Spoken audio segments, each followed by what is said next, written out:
অনেক অনেক দিন আগে এক বৃদ্ধ বাবা ও তার সন্তান ইটের পিঠে চড়ে এক কাফেলার সাথে হজ পালনের উদ্দেশ্যে রওনা দিলেন।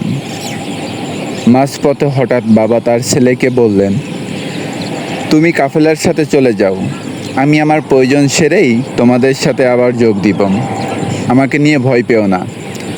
ছেলে মাথা নেড়ে সম্মতি দিল। বাবা নেমে পড়লেন উটের পিঠ থেকে।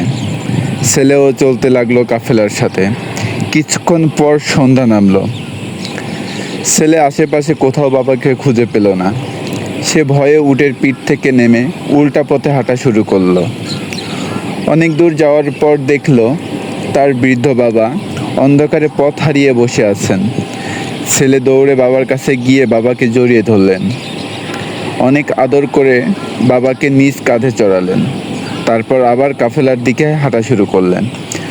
বাবা বললেন, আমাকে নামিয়ে দাও, আমি হেঁটেই যেতে পারবো। ছেলে বললেন, বাবা আমার সমস্যা হচ্ছে না, তোমার ভার ও খোদার জিম্মেদারি আমার কাছে সব কিছুর চেয়ে উত্তম। এমন সময় বাবা কেঁদে দিলেন ও ছেলের মুখে বারবার চোখের পানি এসে পড়ল।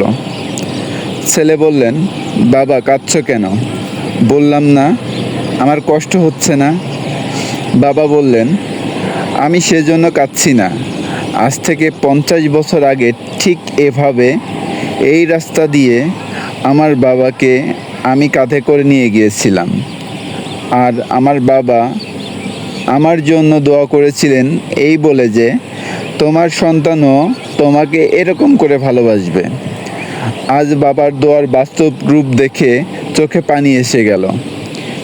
বৃদ্ধ বাবা মারকে আপনি যেমন করে ভালোবাসবেন ঠিক তেমনটাই আপনি ফেরত পাবেন আপনার সন্তানদের মাধ্যমে। তাই বলছি, অন্তত নিজের সুখের জন্য হলেও মা বাবার সেবা যত্ন করো। রব্বির হামহুমা কামা রব্বায়ানি সাগীরা। হে আল্লাহ, তাদের প্রতি দয়া করুন যেমন করে তারা শৈশবে আমাকে লালন পালন করেছেন। আমিন।